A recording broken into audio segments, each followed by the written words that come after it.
guesses that describes maybe the probable ambitions of Saudi Arabia, but it is not clear for us. It's like the Vatican. Let's check once again the geopolitical situation of the region. We have four main players here, nevertheless, regardless of what we think or recognize or not here. We have Iran, the biggest one, Turkey, the big one, Saudi, and Israel. Israel is not the big one, but Israel has the biggest nuclear arsenal in this region. That's why in the nuclear equation it matters a lot. So next slide, please. Saudi Arabia manifested for the first time its nuclear ambition in 2006. It joined 1988 to the NPT, but with no safeguard until 2009. And this is interesting. Many years with no safeguard, no monitoring from IAEA. But first time it manifested in 2006 that the point was that this country did not indicate the announcement unilaterally. It is under a format of a joint statement of GCC, Persian Gulf Cooperation Council, 6 of them, that we want to have a joint study. We want to start a joint study for Saudi Arabia in the nuclear program. It is China. But it is not clear that China next week.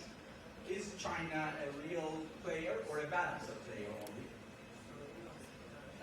Balancer player for what? Of course, for the United States, makes sense.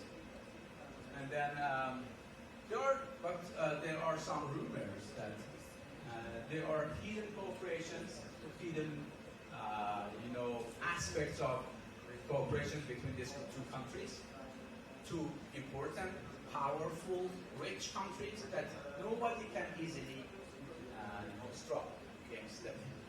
It's not quite easy. So next, please. So why China should come to this region for such a sensitive way of presence? Developing parts of the world, third world, old-fashioned way of speaking, is interesting for China, including this area. Next, please. Atomic Act of the United States in 1954, article number 123, which is called famous as 123. The nuclear cooperation with other nations is prohibited unless 5 pages. 5 pages, but it is almost nothing. Next, please.